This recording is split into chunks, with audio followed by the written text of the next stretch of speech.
Close to 20 years of war in Vietnam resulted in deaths, food shortages, displacement, environmental degradation, and disease. The United States escalated the war into Laos in 1968 and Cambodia in 1970. Tons of live bombs and landmines remain in these countries.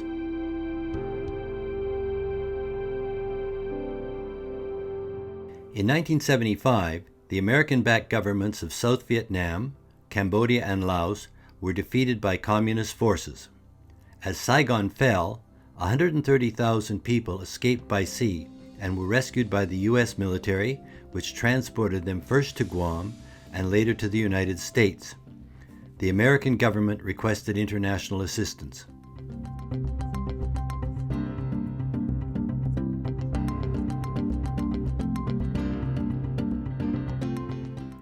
Canada agreed to resettle the relatives of Vietnamese students already in Canada, facilitated the arrival of 2 groups of orphans, and set a quota of 3,000 refugees without relatives. Canadian immigration teams went to Guam and the United States.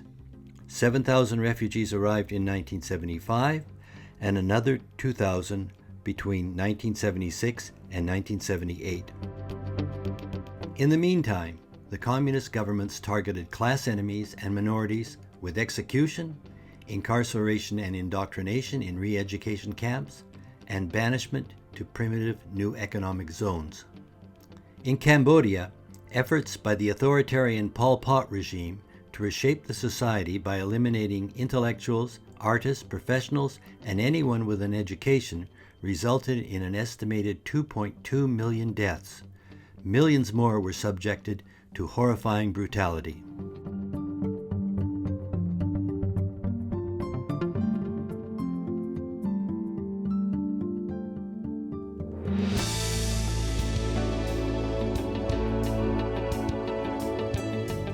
From the 1960s to the early 1970s, Laos came under severe bombing by the United States. The U.S. covertly recruited Hmong Hill tribes to counterattack the communist Pathet Lao guerrillas. When the Pathet Lao came to power in 1975, it set up camps to punish those who opposed them. Approximately 10% of the population fled to Thailand.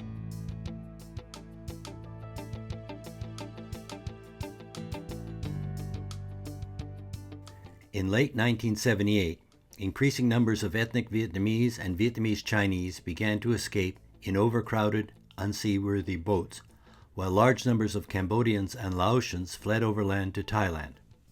Thousands died trying to escape. In December 1978, the UN High Commissioner for Refugees warned that a major humanitarian catastrophe was occurring in Southeast Asia. The willingness of neighboring countries to admit refugees was exhausted.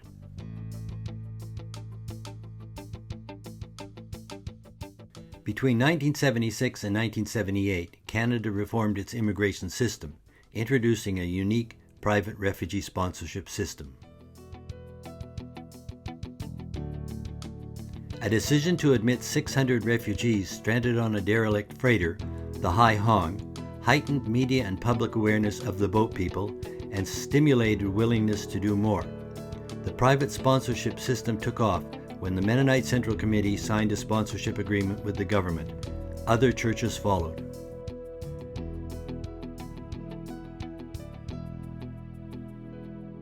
The crisis worsened in the spring of 1979, with almost 60,000 boat people reaching Malaysia and Indonesia in June alone. When the government of Joe Clark took office in June 1979, Foreign Minister Flora MacDonald and Immigration Minister Ron Atke were determined that Canada would do more. At an emergency UN meeting in Geneva in July 1979, Canada announced it would accept 50,000 refugees, later increased to 60,000. More than half were privately sponsored.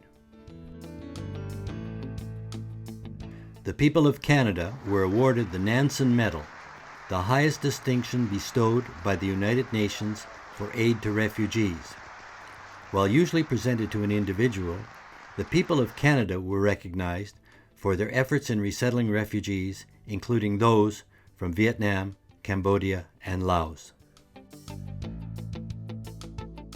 Funded by the Ministry of Canadian Heritage and Immigration, Refugees and Citizenship Canada, Hearts of Freedom reflects the Vietnamese, Cambodian, and Laotian communities' wishes to preserve the history of their refugee experience and their resettlement in Canada. Leaders from the three communities help oversee the project in partnership with Carleton University, Menno Simons College, the Canadian Immigration Historical Society, Pier 21, and the Canadian Museum of History. 3 Hearts of Freedom teams of interviewers and videographers, recruited mainly from the three communities, are collecting 110 oral histories from refugees who arrived 4 decades ago and from sponsors, former officials, and volunteers who assisted these refugees. The project has a website to showcase the refugee stories and will produce a documentary film, a book, and curriculum materials for Canadian primary and secondary schools. For more information about Hearts of Freedom, visit our website at heartsoffreedom.org.